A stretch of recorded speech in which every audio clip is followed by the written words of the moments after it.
Today, our psalm is number 65, a delightful, wonderful song of praise to God, described sometimes as a harvest song. It could be a song to celebrate the autumn completion of the harvest. It could be a song in the Holy Land to celebrate the spring early harvest.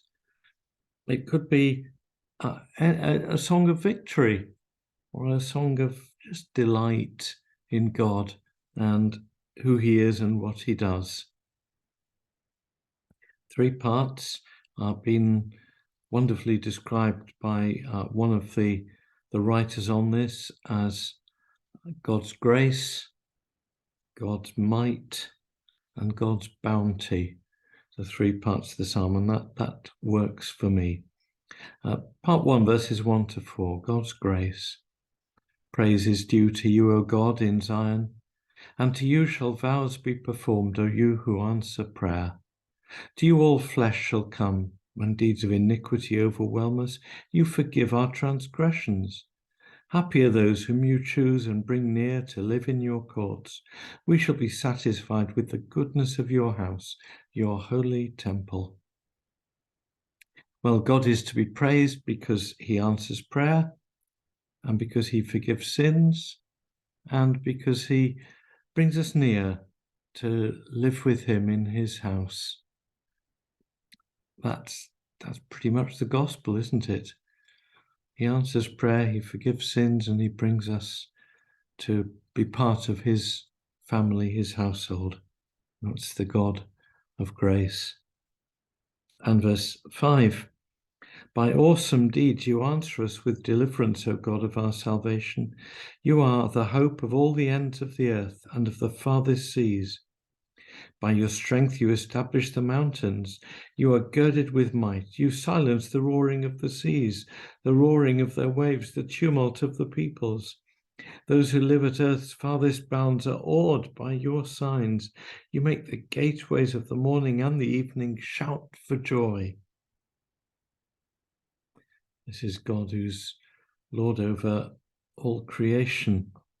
His awesome deeds give us deliverance and salvation. I rather think that David has in mind the crossing of the Red Sea and the deliverance from Egypt. Awesome deeds, which are in part miracles of God's power over the earth, and assorted battles in the time of the conquest of the Promised Land, when even the sun stands still to help the Israelites win the victory. This is the God of great might who's being celebrated, the hope of all the ends of the earth. And by your strength you establish the mountains, you are girded with might. You silence the roaring of the seas and the waves and the tumult of the peoples. You make the gateways of the morning and the evening shout for joy. Even the distant places where, as it were, the sun rises and the sun sets, in the far distance, the gateways of unknown wonders shout for joy at God's mighty power. And then finally, one of the loveliest bits of poetry in the Bible, the final section of this psalm, God's bounty, verse 9. You visit the earth and water it, you greatly enrich it. The river of God is full of water, you provide the people with grain. For so you have prepared it. You water its furrows abundantly, settling its ridges, softening it with showers and blessing its growth. You crown the year with your bounty. Your wagon tracks overflow with richness. The pastures of the wilderness overflow. The hills gird themselves with joy. The meadows clothe themselves with flocks. The valleys deck themselves with grain. They shout and sing together for joy. All this because God visits the earth and waters it. He greatly enriches it. God's visitation could be a fearful thing, it could be a wonderful thing. God's visitation to us is for our salvation. But here's God's visitation to the earth to make it flow with bounty, the bounty of crops, the bounty of beauty. The pastures of the wilderness overflow. The hills gird themselves with joy.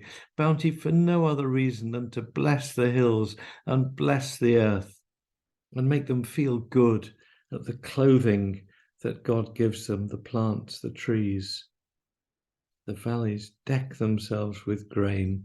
They shout and sing together for joy. The earth rejoices because God makes it fruitful and bountiful, far more bountiful than the earth's inhabitants need, but utterly bountiful because God visits the earth. May we know God's grace and his might and his bounty. May we know God's visitation of us to bless us and make us rejoice. Amen.